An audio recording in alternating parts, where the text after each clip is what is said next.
Bismillahirrahmanirrahim. Assalamualaikum warahmatullahi wabarakatuh.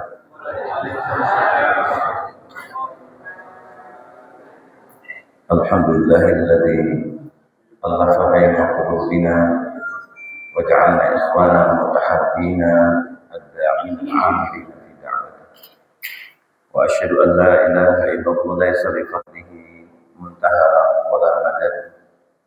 Wa asyhadu anna Muhammadan 'abduhu wa rasuluh. Allahumma shalli wa sallim ala Muhammad wa ala alihi wa ashabihi wa man tabi'ahum bi ihsan ila yaumiddin, amma ba'd. Rabbi shrah li sadri wa yassir li amri wahlul 'uqdatam min lisani yafqahu qawli. Alhamdulillahilladzi ahyana ba'dama amatana wa ilaihin nusyur. Dan syukur kita panjatkan kepada Allah Subhanahu wa taala yang masih memberikan nikmat sehat, nikmat kesempatan kepada kita sampai subuh ini setelah kita menunaikan salat subuh berjamaah. Mudah-mudahan Allah Subhanahu wa taala mengampuni dosa kita, mengangkat derajat kita dan meridai semua amal ibadah kita. Amin ya rabbal alamin. Salawat dan salam selalu kita curahkan kepada Nabi Allah Muhammad sallallahu alaihi wasallam. Allahumma shalli wa sallim alaihi. Baik kepada keluarga beliau, kepada para sahabat beliau, dan kepada orang-orang yang selalu beristiqomah di dalam agama. Bapak-bapak dan ibu-ibu sekalian yang dirahmati oleh Allah Subhanahu wa taala, mari kita buka majelis ini bersama dengan membaca basmalah. Bismillahirrahmanirrahim. Pembahasan kita tentang surat Yasin itu beberapa kali membahas tentang bagaimana Allah Subhanahu wa taala mengingatkan kepada kita. Dari mulai Allah bercerita dalam surat Yasin itu menghidupkan tanah yang mati.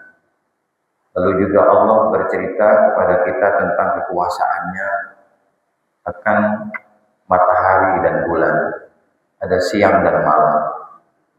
Dan juga terakhir Allah Subhanahu wa taala pun kita mendapatkan pelajaran darinya tentang bagaimana Allah itu membuat kendaraan. Yang kendaraan itu semua Allah ciptakan hanyalah untuk kita, bukan untuk dirinya. Nah, kesemua ini Bapak dan Ibu sekalian, di mana kita diminta oleh Allah Subhanahu wa taala pada dasarnya untuk kembali menata hati Bapak dan Ibu. Jadi apa yang kita baca dari ayat-ayat di dalam surat Yasin itu, di mana Allah sedang memberikan pembelajaran yang besar kepada kita. Kita terkadang sibuk dengan urusan fisik, masalah badan, masalah rumah, masalah pekerjaan, masalah pendapatan, dan masalah yang lainnya secara fisik. Tetapi kita tidak memperhatikan bagaimana hati kita, bagaimana jiwa kita. Padahal jiwa ini sangat mempengaruhi fisik kita, mempengaruhi karakter kita, mempengaruhi sikap dan sifat kita kepada diri sekalian. Mengapa? Ketika hati itu bersih, maka perbuatan kita pun juga akan bersih. Tapi sebaliknya, apabila hati itu kotor, maka perbuatan kita juga akan kacau kepada diri sekalian. Nah, di dalam surat ke-91, di ayat yang ke-8 sampai ayat yang ke-10, Allah Subhanahu wa taala menjelaskan kepada kita fa'alhamaha fujuraha wa taqwaha qad aflaha man zakkaha qad khaba man dassaha. Bahwa Allah Subhanahu wa taala itu memberikan ilham kepada kita dengan dua sifat. Kita punya sifat fujur, nafsu, ingin menguasai, ingin dipuji, ingin dipandang, ingin dihargai, ingin posisi, dan yang lainnya, itu fujur. Tetapi di sisi yang lain pun juga Allah memberikan ilham kepada kita dengan sifat takwa. Terkadang kita sadar atas kekeliruan yang kita lakukan, atas kesalahan yang kita kerjakan, atas kekurangan yang ada pada diri kita. Maka kita terkadang sujud lama, doa yang panjang, berharap besar dari Allah Subhanahu wa taala atas apa yang terjadi pada diri kita. Nah, kesemua ini Bapak dan Ibu itu dipengaruhi kata Allah, qad aflaha man zakkaha wa qad khaba man dassaha. Sungguh berbahagialah bagi mereka yang memiliki hati yang bersih, yang selalu menjaga hatinya. Sehingga yang muncul adalah sifat takwa, sifat baik, berprasangka yang baik, dan melakukan sesuatu yang baik. Kenapa? Karena dari hati, ketakwaan itu, Bapak dan Ibu sekalian. Waqad khaba man dassaha, sungguh rugi bagi orang yang mengotorinya, Bapak dan Ibu sekalian. Ketika dia kotor, maka tentu perilaku kita pun jadi tidak baik, Bapak dan Ibu sekalian. Oleh karenanya, dalam hidup ini kan tidak ada kebetulan, Bapak dan Ibu. Semua sudah ditetapkan oleh Allah Subhanahu wa taala. Di dalam sebuah hadis Rasulullah SAW bersabda, Bapak dan Ibu sekalian, apa yang ingin disabdakan oleh Rasulullah SAW kepada kita itu bahwa Allah Subhanahu wa taala sudah menetapkan tentang apa saja yang ada di langit dan di bumi ini, Bapak dan Ibu, itu sudah ditetapkan di 50 ribu tahun yang lalu, Bapak dan Ibu sekalian.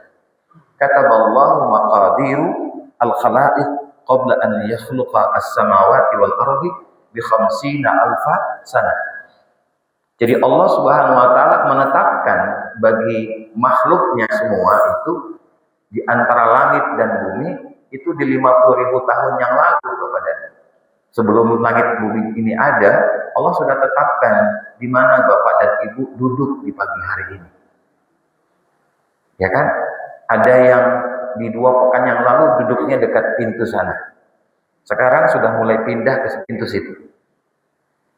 Ya kan? Bapak dan Ibu sekalian, ada yang merasa 2 minggu yang lalu duduk di sana, sekarang duduk di sebelah kanan, Bapak dan Ibu sekalian. Ada yang tidak hadir di waktu itu, sekarang dihadirkan oleh Allah Subhanahu wa taala, Bapak dan Ibu sekalian.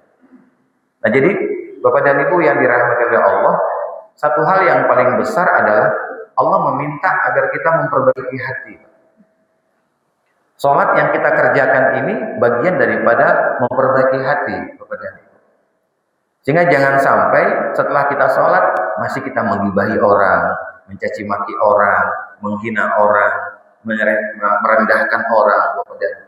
Bisa jadi kita yang tadi berbuat keburukan itu malah lebih rendah daripada orang yang kita rendahkan, Bapak dan Ibu sekalian. Nah, lalu bagaimana para ulama menjelaskan kepada kita agar kita bisa memperbaiki hati kita itu?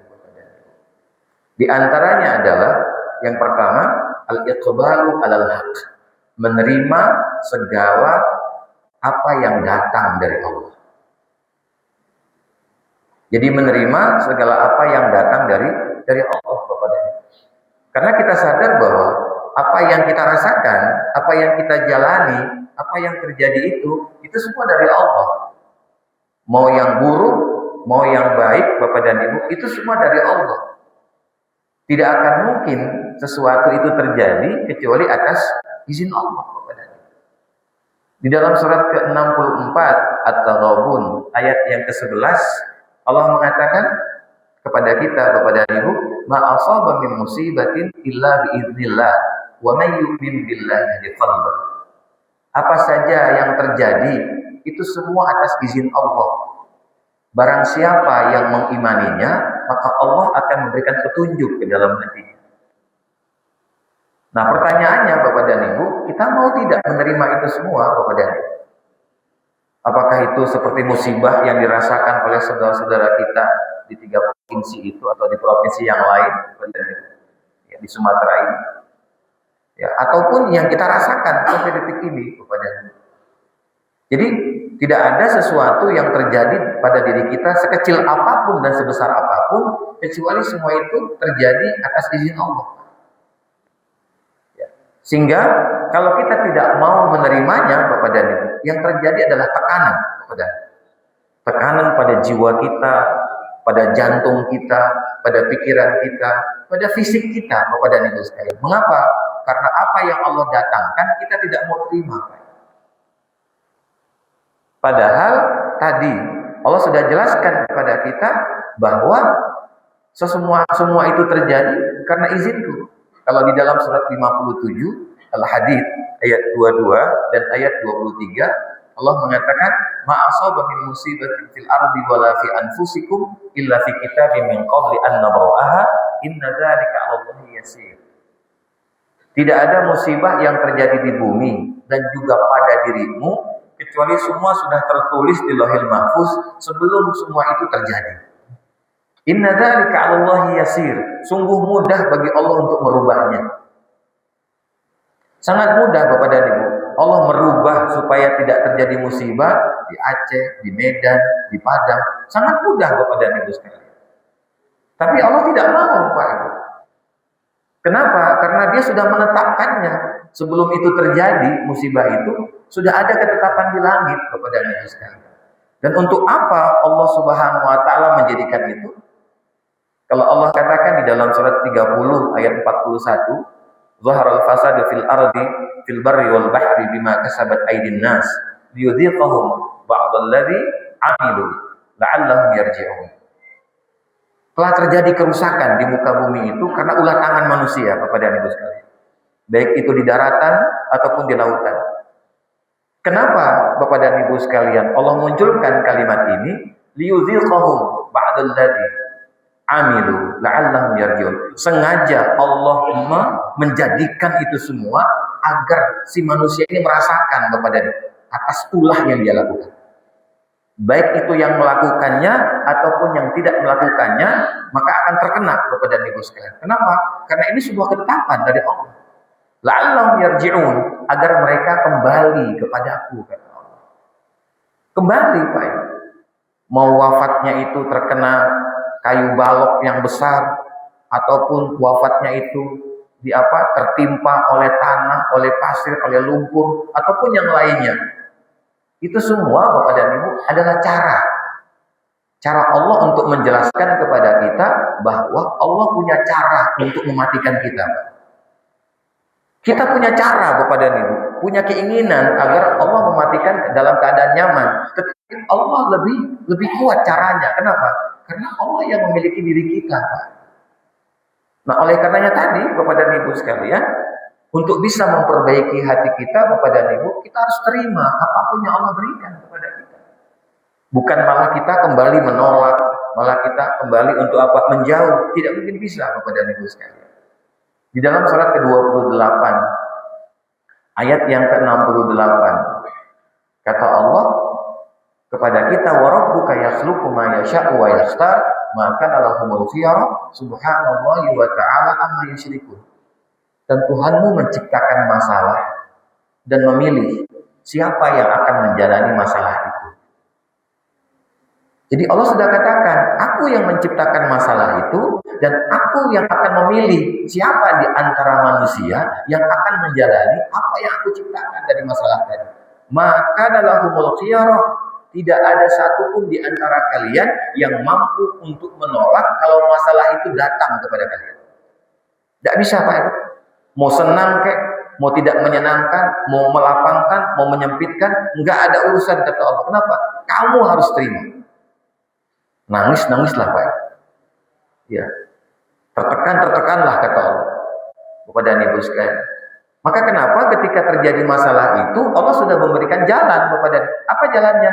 Subhanallahi wa ta'ala amma yusyrikun. Ayo bersihkan hatimu dengan bertasbih.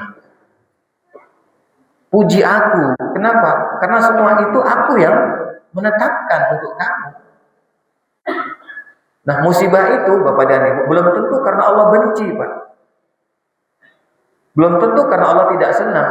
Di dalam hadits qudsi riwayat Ibnu Majah, Allah Subhanahu wa taala berfirman dengan lisan Rasulullah sallallahu alaihi wasallam, "Idza talaqtu 'abdi bihabibatayhi fa sabara awattuha minhumal jannah." Jika aku mencintai hambaku, maka aku akan memberikan ujian kepadanya. Lalu dia sabar, dan aku akan memberikan kepadanya 2 surga. 2 surga kepadanya. Tidak tanggung-tanggung kepada Anda sekalian. Jadi cara Allah untuk mengungkapkan cintanya kepada kita itu, Bapak dan Ibu, belum tentu Allah memberikan sesuatu yang menyenangkan. Bisa jadi Allah memberikan sesuatu yang membuat dada kita sesak. Kita tidak nyaman. Nah, hanya Allah ingin mengatakan, apakah kamu mau menerima atau tidak? Kalau kamu terima, kamu akan kembalikan semua itu kepadaku dengan bersyukur. Ya, dengan bersyukur kepada Anda. Maka di dalam sebuah hadis riwayat Imam Muslim, Bapak dan Ibu sekalian, Rasulullah mengatakan, ajaban li amril mu'min, inna amrahu kullahu lahu khair. Sangat menakjubkan pribadi orang yang beriman itu. Ya, sangat menakjubkan Bapak, sangat mengherankan Bapak dan Ibu sekalian. Karena semua perkaranya itu baik, nggak ada yang buruk, nggak ada yang jelek Bapak dan Ibu sekalian. Yang dilakukan oleh orang beriman itu. Walaysa dzaka li ahadin illal mu'min, dan tidak ada perilaku ini, perbuatan ini yang dilakukan kecuali orang-orang beriman saja Pak yang bisa melakukan. Yang tidak beriman tidak bisa Pak untuk menerimanya, untuk mengerjakannya. Apa itu? Kata Rasulullah SAW. In asobathu sarra syakara fakana khairan lahu. Apabila dia diuji dengan kesenangan, dia bersyukur kepada Allah. Lupa Pak, nggak lupa sholatnya, nggak lupa masjid Nurul Yakinnya, Pak. Nggak lupa dengan tetangganya, kepada tidak lupa, walaupun dia mendapatkan kesenangan, kebahagiaan, keberuntungan. Kenapa? Karena dia tahu bahwa apa yang datang kepada dia itu dari Allah. Maka dia bersyukur kepada Ibu sekalian. Sebaliknya, Bapak dan Ibu, apa kata beliau? In asabatku dharra fakana khairan lahu. Apabila orang beriman itu diberikan ujian keburukan, kesulitan, kesusahan, kesempitan, dia bersabar, dan apabila dia bersabar, maka itu baik baginya. Sebab yang memberikan jawaban kepada kita tentang masalah kita itu adalah Allah, Pak, bukan kita. Ya. Di dalam surat yang ke-13, surat Ar-Ra'd di ayat yang ke-11, Allah mengatakan, innallaha la yughayyiru ma biqaumin hatta yughayyiru ma bi anfusihim. Sesungguhnya Allah tidak akan merubah keadaan suatu kaum kecuali mereka merubah keadaan setiap diri mereka sendiri. Rumah tangga kita tidak akan mungkin menjadi rumah tangga yang sakinah mawaddah warahmah kalau tidak setiap pribadi yang ada di rumah itu memperbaiki diri. Jangan berharap dengan pasangannya sedangkan dia tidak memperbaiki diri. Nah, itu yang Allah katakan. Jadi kita semua diminta oleh Allah, ayo kita perbaiki diri kita. Tidak usah mikirin orang lain, kecuali orang-orang yang memang itu di mana kita punya tugas untuk mengelolanya kepada diri sekalian. Allah minta perbaiki dirimu, tata kembali hatimu kata Allah. Nah, setelah kita memperbaiki diri kita kepada menata diri kita, menata hati kita kepada Dia, maka Allah katakan di kalimat berikutnya, wa idza aradallahu biqaumin su'an fala maraddalah. Apabila Allah menghendaki kemudian keburukan pada diri kalian, kalian tidak akan bisa menolaknya. Kita sudah berusaha memperbaiki diri Bapak dan Ibu, tetapi Allah punya kehendak lain kepada kita. Apa kehendaknya Pak? Sudah memperbaiki diri, dekat dengan Allah, Allah datangkan musibah tadi kepada mati dia Pak, wafat dia kepada Ibu sekalian. Kepengennya kita nyaman Pak, umur panjang, hidup nyaman Pak, tidak ada yang rusak Bapak dan Ibu sekalian. Tetapi tidak bisa Pak. Kenapa? Karena ketetapan Allah itu lebih utama, lebih awal dibandingkan apa yang kita kerjakan. Apakah kita mengatakan, oh kalau gitu sia-sia aja yang kita lakukan? Tidak ada yang sia-sia Pak.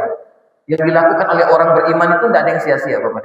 Semuanya akan dibalas. Wallahu la yudhi'u ajral muhsinin. Di surat ke-11 ayat ke-115 bahwa Allah tidak akan menyia-nyiakan kebaikan yang dilakukan oleh hamba.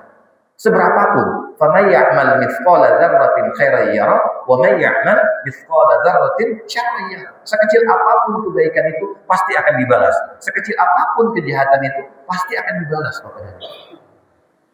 Nah, ini yang Allah ingin ungkapkan kepada kita, kepada kita sekalian. Jadi, kalau kita sudah berusaha menjaga sholatnya, yang wajibnya dijaga, yang sunnah-sunnahnya dijaga, sedekahnya dijaga, lalu berbuat yang baik yang lainnya kepada, tetapi di kemudian hasil yang kita dapatkan tidak sesuai dengan apa yang kita inginkan. Itu takdir Allah. Tidak bisa kita menolak. Kenapa? Karena Allah yang menentukan. Jadi apabila aku memberikan kepada kalian hasil yang tidak sama, maka kalian tidak akan bisa menolak. Wa ma lahu min duni min wal. Ketika itu terjadi, kata Allah, kembalikan kepadaku dengan berdoa. Itu Pak. Makanya kadang-kadang kan kita suka kesal, Pak. Kita suka emosi, suka marah, Pak. Gak karuan kadang marahnya kepadanya. Ya kan? Damai di waktu malam, di waktu pagi cemberut. Ya, makan bersama, ya, bersama pasangannya di waktu apa? Pagi, Pak. Sore sudah mulai berantem. Ya kan, Bu? Berapa kali Ibu memberikan punggung Ibu kepada Bapak ketika marah? Berapa tahun, Bu? Begitu pula Bapak. Akhirnya apa? Nggak ada tegur sapa. Punggung ketemu punggung. Kan nggak enak, Pak. Dan Ibu sekalian, itu berapa tahun, Pak? Yang model-model kita peci hitam, peci putih, yang kayak soleh ini, Bapak dan Ibu.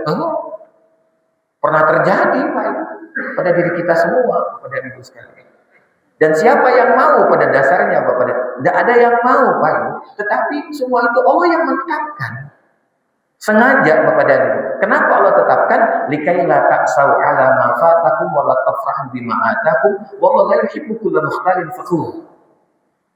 Di surat 57 ayat 23. Aku ceritakan itu kepada kalian agar di kemudian kalian tidak menyesali atas apa yang sudah terjadi.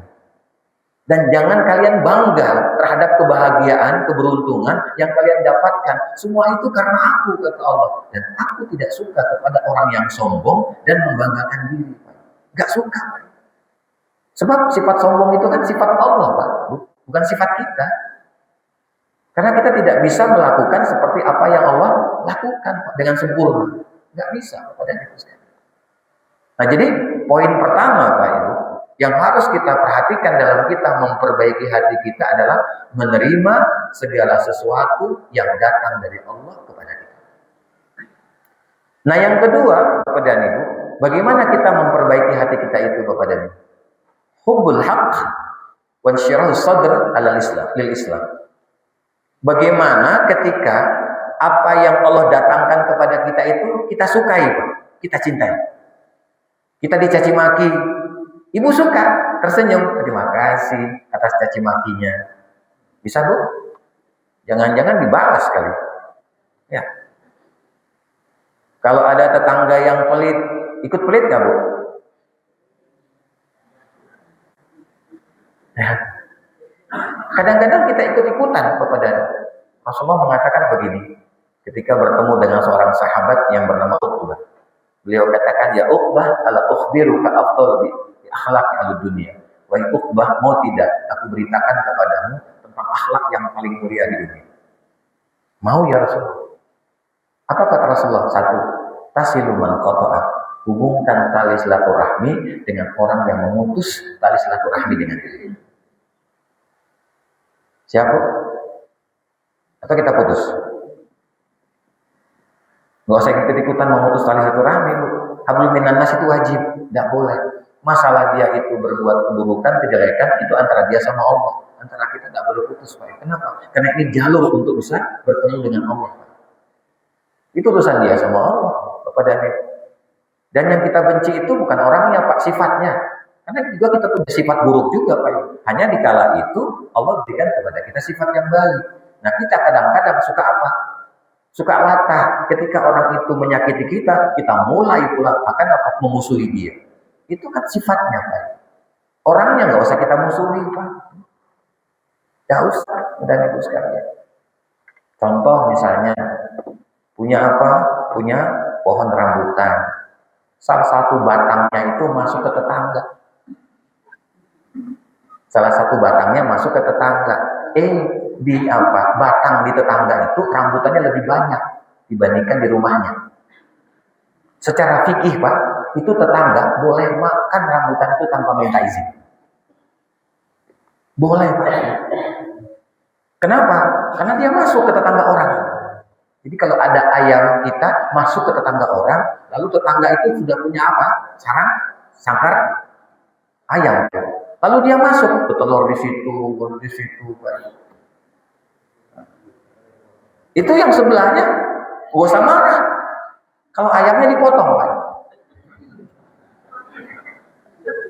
Tapi sadar diri juga tetangga ini, kenapa? Kan bukan dia yang punya.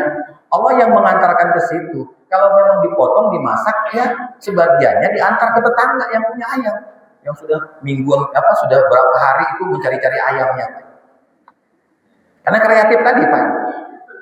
Ya, kreatif. Dalam dunia fikih kayak begitu, Pak. Dibolehkan. Tapi jangan juga bini orang, bini kita. Ya kan, harta orang, harta kita. Salah, Pak. Nggak bisa kayak begitu. Ya, nggak bisa, Bapak dan Ibu. Ya, ada hal yang memang itu harus diperhatikan, Bapak dan Ibu sekalian. Tetapi sewajarnya, si tetangga itu, Bapak dan Ibu apa? Bilang sama tetangga yang punya pohon tadi, Pak Ibu, boleh nggak kami menikmati? Nah, yang punya pohon juga jangan pelit. Kenapa? Karena batangnya itu sudah mengotori halaman orang, Pak. Tanda terima kasih, Bapak dan Ibu sekalian. Artinya, Bapak dan Ibu sekalian, ketika sesuatu itu datang kepada kita dari Allah, kita hanya diminta yang kedua ini, Bapak dan Ibu, untuk menyukainya. Kita senang, Pak, dicaci, ya kita terima. Kenapa? Karena kita tidak akan mungkin bisa menolak ketika cacian itu Allah hampiri kepada kita. Innama amruhu idza arada syai'an ayyaqula lahu kun fayakun. Di surat 36 itu, surat Yasin, Bapak, di ayat yang ke-82, di baris ke-14, Bapak dan Ibu sekalian. Tidak akan mungkin kita bisa menolak. Kenapa? Kalau Allah sudah katakan kun fayakun, diterima. Maka ketika menerimanya itu, Bapak dan Ibu, dengan senang hati, dengan gembira, Pak, bukan dengan wajah yang cemberut, dengan wajah yang memalingkan, Bapak dan Ibu, ataupun hati kita menjadi sempit, Bapak dan Ibu sekalian. Bukan. Jadi orang yang hatinya tertata itu ketika Allah datangkan takdirnya, Pak, dia apa? Senang. Kenapa? Ini tanda bahwa Allah mencintainya. Tanda bahwa Allah memperhatikannya. Tanda bahwa Allah akan mengangkat derajatnya, Bapak dan Ibu sekalian. Bukan malah sebaliknya. Dan yang kedua, Bapak dan selain kita mencintai apa yang Allah datangkan tadi, lapangkan dada kita, Pak. Mengapa? Karena kita tidak bisa menolak, Bapak dan Ibu. Di dalam surat yang kedua, di ayat ke-216, Allah katakan, wa asa an taqra'u syai'an wa huwa khairul lakum wa asa an tuhibbu syai'an wa huwa syarrul lakum wallahu ya'lamu wa antum la ta'lamun. Boleh jadi kamu tidak menyukai sesuatu itu, padahal itu lebih baik bagimu. Boleh jadi kamu menyukai sesuatu itu, padahal itu tidak lebih baik bagimu. Allah lebih mengetahui apa yang tidak kamu tahu. Jadi Allah itu lebih tahu, Bapak dan Ibu. Kalau di surat ke-25 Al-Furqan, di ayat yang kedua, Bapak dan Ibu, Allah mengatakan wa khalaqa kulla syai' faqaddarahu taqdir. Allah menciptakan segala sesuatu, lalu menetapkan tentang ukuran-ukurannya dengan tepat, Bapak dan Ibu. Jadi setiap Allah menciptakan sesuatu itu, Allah sudah mengukur, Pak. Dan ukuran Allah itu tidak meleset. Tidak ada satupun ukuran Allah itu meleset. Apa yang Allah bakal berikan kepada kita itu tidak akan meleset, Bapak dan Ibu. Tepat waktunya, Bapak dan Ibu. Dan itulah yang Allah katakan kepada kita. Sedangkan kita, Bapak dan Ibu, kadang-kadang meleset. Banyak melesetnya, Pak. Daripada tepatnya, Bapak dan Ibu sekalian. Maka kadang-kadang kenapa kita suka emosi. Suka amarah, Bu. Kenapa? Yang kita inginkan tidak sama. Ya kan? Tidak sama. Ibu dijanjikan dari awal menikah, pokoknya nanti kita akan umroh. Sampai si bapak mau meninggal, nggak umroh-umroh. Pertanyaannya, ibu tagih nggak, Bu?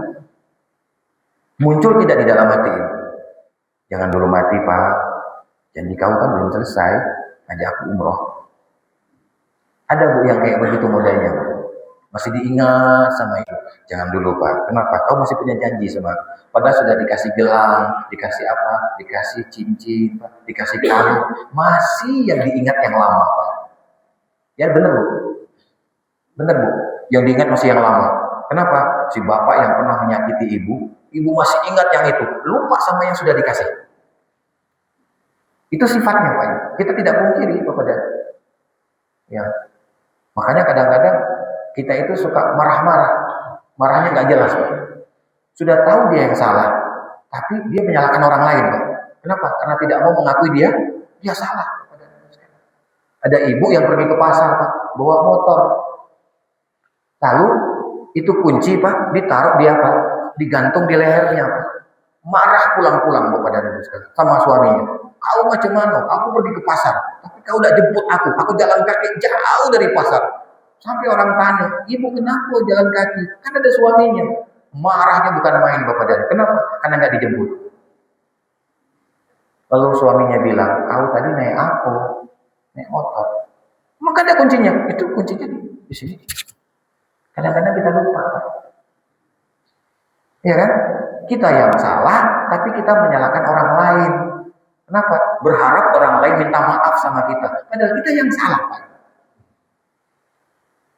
Ya, kadang kita yang salah kepada sen kanan, tapi belok kiri. Kita nyalain orang. Macam mana? Lihat kau tomato. Pada sen kanan. Orang mikir dia mau belok ke kanan. Balik belok ke kiri, Pak. Salah lagi, Pak, yang di belakang. Iya kan, kepada ibu sekalian? Nah, itu yang sering kayak begitu siapa, Pak?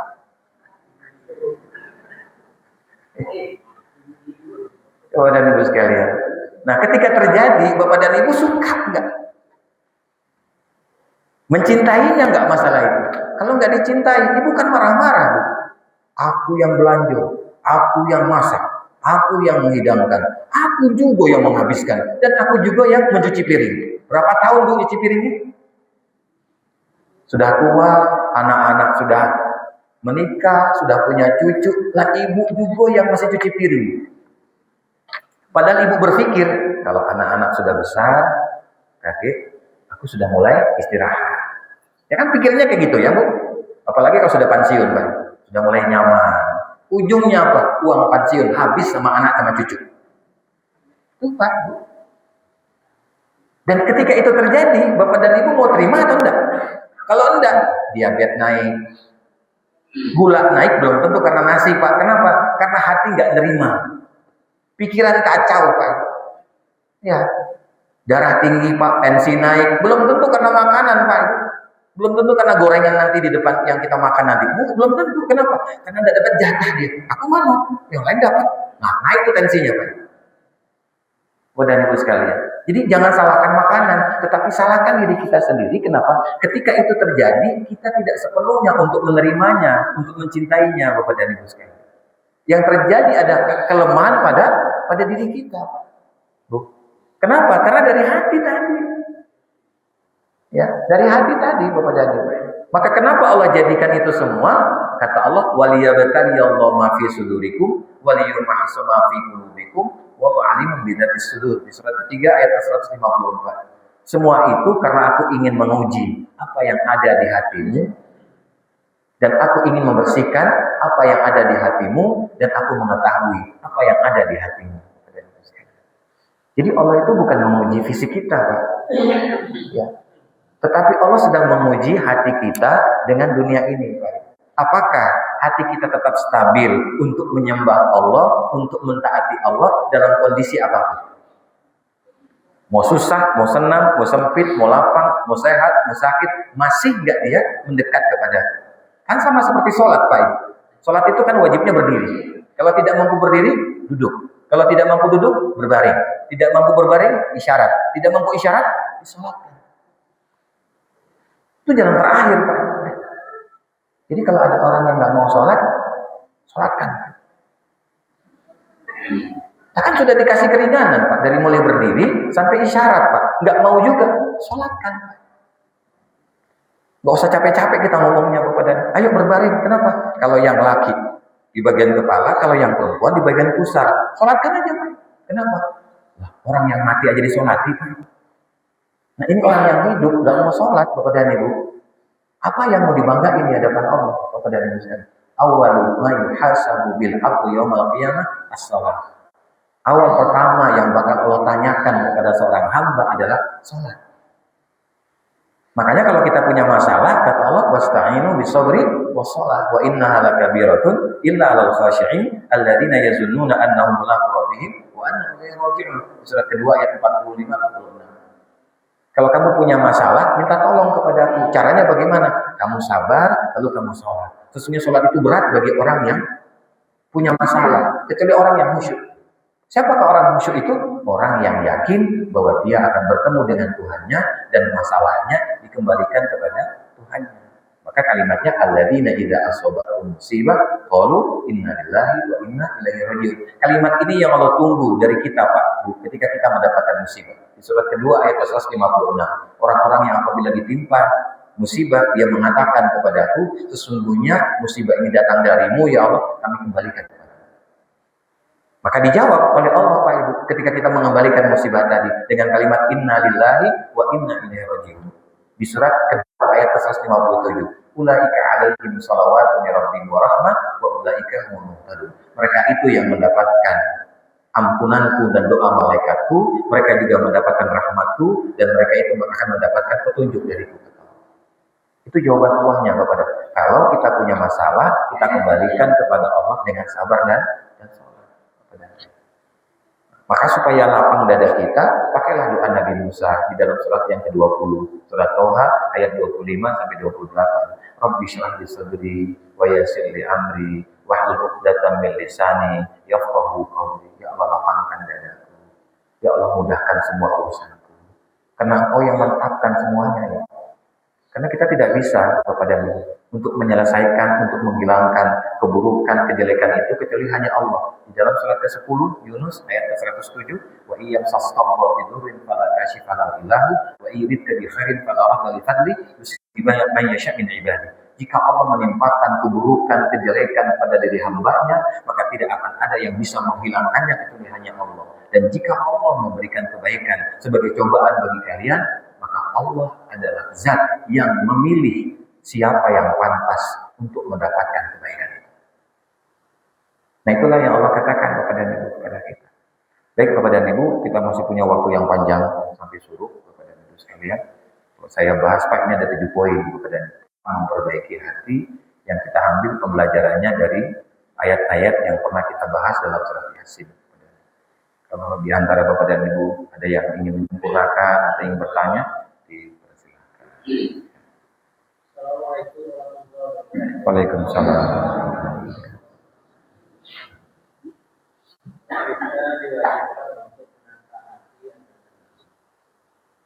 Tapi Allah memanggilnya hai jiwa yang tenang.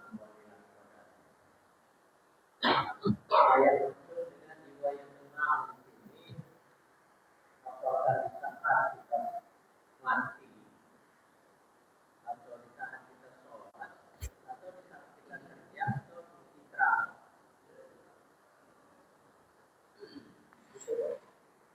Jiwa yang tenang itu, Bapak dan Ibu, adalah jiwa yang meyakini dia punya Tuhan. Jiwa yang meyakini bahwa tugas dia adalah hamba. Apa? Menyembah Tuhan. Bukan hanya sekedar ketenangan di kala ruku, ketenangan di kala kita membaca Al-Quran, bukan. Makanya Allah jelaskan di dalam surat ke-26 Asy-Syu'ara di ayat yang ke-88-89. Yauma la yanfa'u malu wala banun illa man atallaha biqalbin salim. Hari yang tidak ada manfaat harta dan anak-anak bagi kalian kecuali mereka yang datang kepada Allah dengan hati yang tenang, dengan hati yang bersih. Maksudnya adalah, Bapak dan Ibu, jangan sampai dunia ini mempengaruhi hati kita dalam mentaati Allah Subhanahu wa Ta'ala. Kita kadang-kadang merasakan, Bapak dan Ibu, kesibukan dunia kita itu terkadang menjadikan kita lalai kepada Allah. Makanya kenapa dikala kita hidup itu nggak pernah tenang jiwanya. Nah, kenapa Allah memanggil di dalam surah Al-Fajr itu, Bapak dan Ibu, dari mulai ayat 27 sampai 30 dengan ya ayat Tuhan nafsul mutmainnah, orang yang memang selalu dia merasakan ketenangan dalam hidupnya. Maka ketika dia bertemu dengan Tuhannya, dia pun juga tenang. Kenapa? Karena itu yang dia rindukan, Pak. Apakah di antara kita tidak ada yang merindukan Allah, Pak? Bukankah Allah mengatakan di dalam surat ke-18 Al-Kahfi di ayat ke-110, "Faman kana yarju liqa'a rabbih falya'mal 'amalan shalihan wa la yusyrik bi ibadati rabbih ahad." Barang siapa yang rindu untuk bertemu dengan Tuhannya, dengan Allah Subhanahu wa taala, maka hendaklah dia berbuat kebaikan, beramal saleh. Dan jangan sekali-kali berbuat syirik di dalam beribadah kepada. Artinya, orang-orang yang tadi rindu kepada Allah itu karena jiwanya nyaman, Pak, tenang dia. Kenapa? Karena dia sadar bahwa apa yang terjadi pada dirinya itu semua atas izin Allah. Nah, ketika terjadi, Bapak dan Ibu, dia terima, Pak. Setelah dia terima, dia kembalikan lagi kepada Allah. Karena tidak ada sesuatu yang sia-sia dalam hidup orang beriman. Tidak ada yang sia-sia. Semuanya bermanfaat. Maka doa yang didoakan oleh orang beriman di hadapan Allah itu di surat ketiga ayat 191. Rabbana ma khalaqta hadza batila subhanaka faqina adzabannar. Ya Tuhan kami, Engkau tidak menciptakan sesuatu dalam keadaan sia-sia. Jauhkan kami daripada amarah. Maha suci Engkau ya Allah, jauhkan kami daripada amarah. Nah, jadi Bapak dan Ibu, kalimat ketenangan itu tidak hanya sebatas ya, ketika kita meninggal dunia, Bapak dan Ibu. Tetapi dalam kehidupan kita pun kita mendapatkan ketenangan tadi dari Allah. Kenapa? Karena kedekatan kita dengan Allah. Dan tidak akan mungkin seseorang itu akan bisa wafat meninggalkan dunia ini dengan tenang kalau dia tidak punya amalan. Makanya kenapa kita berjibaku Bapak dan Ibu untuk memperbanyak beramal. Masalah diterima atau tidak itu urusan Allah, Pak, bukan urusan kita. Yang penting kita melakukan amal perbuatan itu sesuai dengan apa yang Allah inginkan. Alladzi khalaqal mauta wal hayata liyabluwakum ayyukum ahsanu amala. Di surat 67 Al-Mulk ayat yang kedua. Allah menciptakan kematian dan kehidupan untuk menguji kalian. Siapa yang lebih baik amal perbuatannya? Artinya, pertama, ikhlas atau tidak. Yang kedua, sesuai tuntunan atau tidak. Sesuai tuntunan tapi tidak ikhlas, tidak diterima. Ikhlas tetapi tidak sesuai tuntunan, tetap tidak diterima. Nah, jadi Bapak dan Ibu, orang yang tenang, jiwa yang tenang tadi tidak hanya sebatas di ayat itu bahwa ketika kita bertemu dengan Allah, artinya ketika kematian datang. Tetapi sebelum kematian datang itu kita juga sudah mendapatkan ketaatan. Kenapa? Karena kita meyakini bahwa kita ini hamba. Kita ini makhluk yang Allah ciptakan.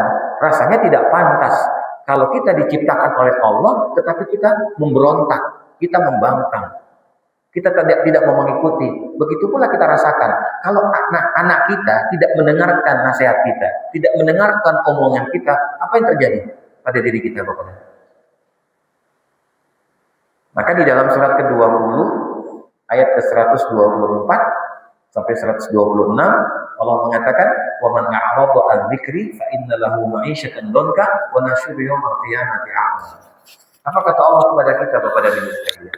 Kata Allah, barang siapa yang berpaling daripada mengingatku, maka aku akan menyempitkan kehidupan dunianya dan aku akan mengembalikan dia dalam keadaan buta. Kenapa? Karena kita nggak ingat sama Allah. Jadi kalimat ya ayyuhan nafsul mutmainnah irji'i ila rabbika radiyatan mardiyah fadkhuli fi ibadi wadkhuli jannati, itu menggambarkan bahwa si hamba ini betul-betul berjibaku untuk mendapatkan janji Allah tadi kepada dia. Ridho, Allah pun ridho kepada dia.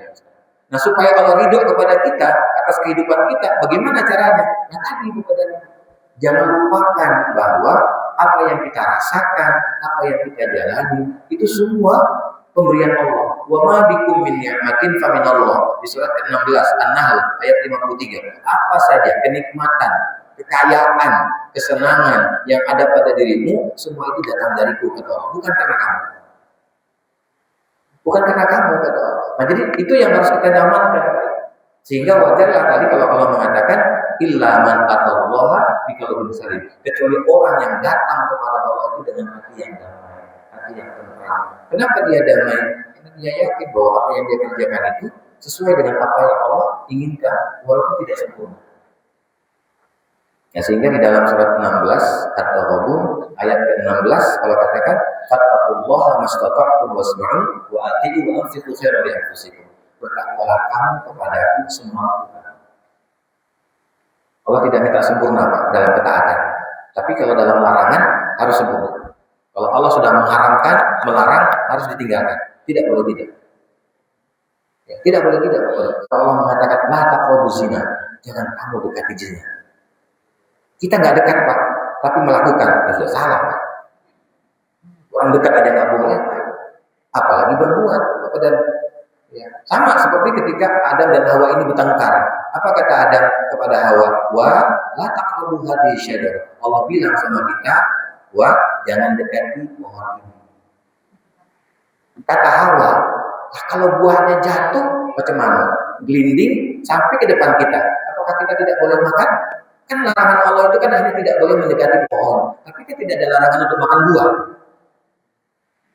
Kayak gitu kan Bu, suka bertengkar di rumah. Si bapak punya pikiran yang lain, si ibu punya pikiran yang juga berbeda. Akhirnya tenang tidak dalam rumah tadi. Yang tadi lagi sarapan, lagi minum kopi, yang satu minum teh, gara-gara berbeda sedikit sudah mulai Pak, kopi diangkat ke tempat yang lain. Ya kan Bapak dan pertanyaannya kepada apakah Allah tidak menjadikan kita berselisih sesama pasangan kita? Ada nggak dalam Al-Quran Bapak dan ayatnya? Ada Pak tuh di dalam surat 20 ayat ke-123. Qala bitu minha jami'a ba'dukum li ba'din adu fa imma ya'tiyanakum minni huda faman ittaba'a hudaya fala yadillu wa la yashqa. Wahai Adam dan Hawa, silakan kalian turun ke dunia dari surga ini.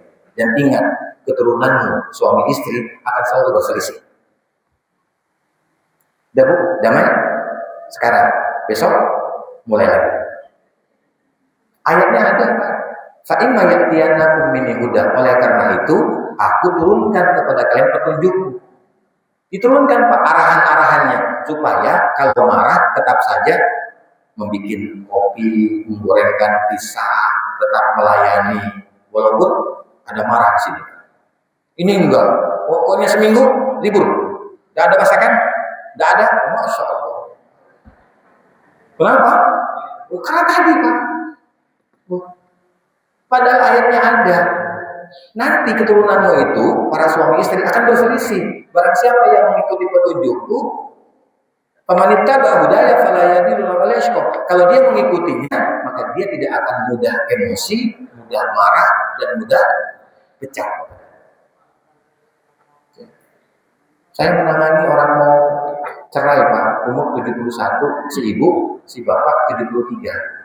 Saya bilang, udah nggak laku lagi, pengen cerai. Gimana ceritanya? Saya bilang, 71 sama 73, Pak. Gimana di rumah sakit Bayangkara? Apa sih yang mau dicari? Saya bilang gitu.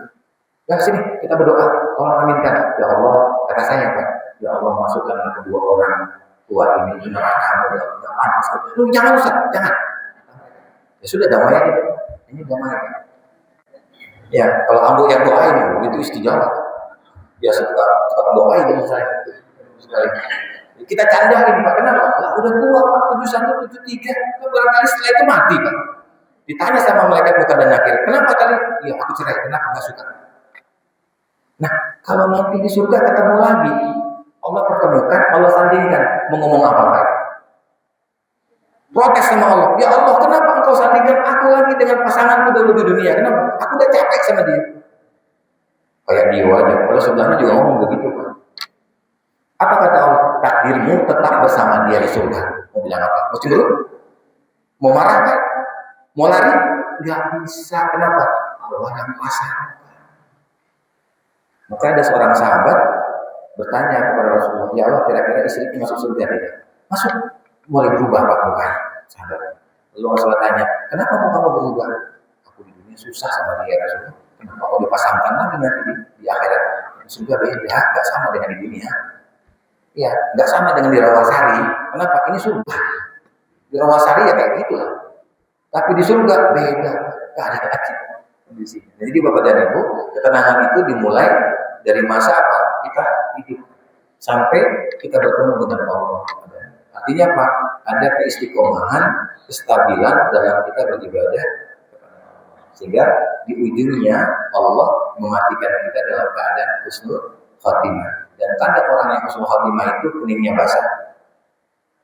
Ada air mata pada wajahnya seperti tidur, badan yang kaku tadi karena apa?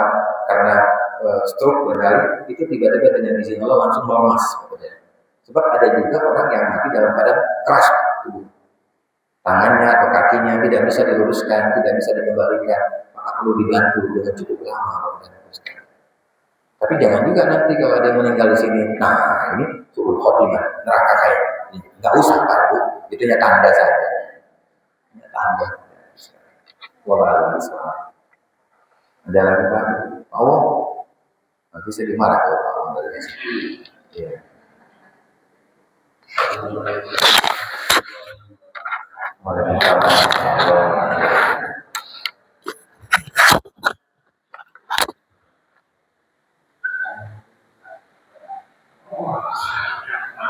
Nah, yang bertanya malah bikinnya. Kita melihat seseorang yang kurang mampu. Jadi kita berani pada mampu. Tetapi kita membantu seseorang yang tidak mau terima. Bagaimana kita terima? Ya, jadi Bapak dan Ibu sekalian, yang paling utama itu yang harus kita perhatikan, kita siap ditolak. Sama seperti orang berdagang. Orang berdagang itu kan siap rugi. Pengusaha gitu, bukan siap untung, siap rugi. Begitu pula dalam kita berbuat baik, siap ditolak. Artinya apa? Ketika kita ingin berbuat baik kepada seseorang yang memang itu pantas kita berikan kepadanya, tetapi dia tidak mau, dia sudah masih dipaksa. Tanda bahwa Allah tidak mengizinkan kita memberikan. Atau bisa jadi dia malu. Sebab kita menyebutkan kepada orang itu bahwa ini uang zakat saya. Maka di dalam syariat tidak ada kewajiban kita untuk menyebutkan bahwa itu zakat dari kita. Kasih aja ke dia. Tidak ada Pak. Kenapa? Cukup hanya kita dan Allah saja yang tahu Pak, bahwa uang ini saya keluarkan kepada dia adalah zakat saya. Karena tidak semua orang mau menerima ketika dikatakan zakat. Tidak mau menerima. Ada yang menerima, ada yang tidak. Maka jalan tengahnya adalah yang kita berikan. Kita berikan kepada dia. Hanya tadi janji kita kepada Allah bahwa ini adalah hasil dari uang zakat kita, dari harta yang kita. Jadi ketika Rasulullah SAW itu merasakan apa yang beliau lakukan ditolak kepadanya, ditolak kepadanya. Pertanyaannya, boleh nggak kita balas? Boleh nggak kita balas? Kita memberikan kebaikan sama orang itu, lalu orang itu menolak. Malah kadang-kadang tolakannya itu bikin sakit hati. Boleh nggak kita balas lagi? Boleh Pak. Di dalam surat 16, surat An-Nahl ayat 126 sampai 128. Boleh kita balas. Tetapi ujung ayatnya walain sobattum la huwa khairus lisabirin. Ujung ayatnya apa yang paling penting? Jika kamu sabar lebih baik. Kenapa? Memang wajahmu di langit itu wajah ditolak. Ditolak Pak. Fasbir wa ma sabruka illa billah. Bersabarlah kamu atas penolakan itu, wahai Muhammad, dari orang Quraisy. Jadi kebaikan yang Rasulullah lakukan itu mengajak orang kepada agama Allah, ditolak, malah dicaci maki beliau. Dan ingatlah bahwa kesabaranmu itu aku yang memberikan, bukan karena kamu. Kita harus sadar kepada kita bisa sabar itu bukan karena kita punya pengalaman, umur kita panjang ataupun apa, enggak, semua dari Allah. Hanya syarat untuk jadi orang sabar adalah wala tahzan alaihim, jangan diingat-ingat penolakan. Jangan bersedih kalau kebaikan kita ditolak. Berarti memang bukan bukan takdirnya. Ditolak. Yang kedua, jangan menyempitkan dada. Ya kalau itu sudah, aku udah pernah kasih tahu lagi. Karena auto lagi. Kan itu kan ketika cinta ditolak, dukun bertindak. Masih ingat yang dulu? Saya pakai kertas yang wangi-wangi, ditulis. Tahu-tahunya yang jadi suami, jadi istri beda, nggak sama, betul kan? Wah ya, belum tentu sama. Ya, kemudian itu sekali. Nah, jadi rumusnya itu adalah siap kita ditolak dalam hal kebaikan. Sama seperti kita siap rugi dalam hal kita berdagang. Kalau nggak siap kepada itu untuk menerima yang berbeda, pasti sakit hati. Ya, maka tadi saya katakan akhlak yang paling mulia kata Rasulullah di dunia itu satu, menghubungkan tali silaturahmi dengan orang yang memutus tali silaturahmi. Yang kedua, memberi kepada orang yang tidak pernah memberi. Siapa? Ibu memberi kepada orang yang pelit sama ibu. Mau? Atau ikut-ikutan pelit? Yang ketiga, memaafkan orang yang menzalimi diri. Kata Uqbah, ya Rasulullah berat. Berat Pak, menghubungkan tali silaturahmi dengan orang yang memutus, memberi kepada orang yang pelit. Yang ketiga, memaafkan orang yang menyakiti kita. Belum habis hadisnya. Wa man arada an yumadda fi umrihi wa yabsuta fi rizqihi falyafrah. Barang siapa yang ingin dipanjangkan umurnya, dilapangkan rezekinya, maka hubungi tali silaturahmi. Bisa jadi dia tidak mau menolak uang kita kalau kita berikan uang, tetapi siapa tahu dia mau menolak minyak goreng kita. Barangkali dia lagi butuh minyak goreng, bukan butuh uang, kasih minyak goreng. Ya kan? Oh barangkali dia tidak butuh dengan makanan kita, tapi dia butuh dengan anak kita, kasih anaknya. Itu kan kebenaran bukan? Ya tapi kan mikir dulu Pak, dia akan dimusyawarahkan dulu, tidak sembarangan gitu saja. Nah jadi pada dasarnya semua ujian itu adalah cara Allah Subhanahu Wa Taala untuk memunculkan apa yang ada di hati kita mau terima atau tidak. Maka ada kalimat yang Allah berikan kepada Rasulullah untuk dibaca kalau setelah kita berusaha, tapi usaha kita itu berbeda hasilnya. Mau menyakitkan atau tidak menyakitkan. Apa itu di dalam surat ke-9 ayat ke-129. Fakul. Fa'in tawallau fakul. Hasbiyallahu la ilaha illa huwa tawakkaltu wa huwa ya Allah, aku sudah berusaha di hadapan. Engkau adalah Tuhanku. Aku sudah maksimalkan usahaku. Aku kembalikan semua kepadamu. Karena Allah yang mengatur segala urusan itu dari arsy yang maha agung. Dari apa yang maksud Engkau yang mengatur semua. Tapi aku sudah berusaha ya Allah. Ya. Jangan kita bilang, aku tidak terima kasih. Aku sudah capek-capek. Sudah mulai. Tidak usah. Jadinya apa? Sia-sia amalan kita. Kenapa? Karena marah sebab apa yang kita beri tidak diterima. Ya sudah. Kenapa? Semua atas izin. Ya, sudah belum saatnya barangkali. Nanti ada saatnya. Bukan kita yang memberi, tapi dia datang. Dulu kau ngasih aku sekarang minta. Waktu kepada yang menentukan. Wa ma tadri nafsum madza taksibu ghadan. Di surat 31 ayat 34 tidak ada satupun manusia yang tahu apa yang bakal terjadi kemudian. Jangan tahu. Ya. Baik kepada Ibu, kita masuk ke surat. Mari kita berdoa kepada Allah. Bismillahirrahmanirrahim. Alhamdulillahil alamin. Hamdan amin bisyakirin dayawati ni'aman wa yukafi mazidah. Ya Rabbana lakal hamdu kama yanbaghi li jalali wajhika wa 'azimi sultanik. اللهم صل على محمد إمام الأولين والآخرين في الملأ الأعلى إلى يوم الدين. اللهم إنك تعلم أن هذه القلوب قد اجتمعت على محبتك واتفقت على طاعتك وتوحدت على دعوتك وتأحدت على نصرة شريعتك فوثق اللهم رابطتها وأدم مدها وأدي سبلها واملأها بنورك الذي لا يخلو واشرح صدورها بخير إيمانك وجميع التوكل عليك وأهل بمعرفتك وأمت على الشهادة في سبيلك إنك نعم المولى ونعم النصير. اللهم نور قلوبنا بالقرآن ونور بيوتنا بالقرآن وزين أخلاقنا مع القرآن ونجنا من النار بالقرآن وأدخلنا الجنة بالقرآن واشفنا مع القرآن واكتب لنا من الشاهدين. ربنا آتنا في الدنيا حسنة وفي الآخرة حسنة وقنا عذاب النار. وصلى الله على محمد وعلى آله وصحبه وسلم. سبحان ربك رب العزة عما يصفون وسلام على المرسلين والحمد لله العالمين. سبحانك اللهم وبحمدك أشهد أن لا إله إلا أنت أستغفرك وأتوب إليك. Assalamualaikum warahmatullahi wabarakatuh.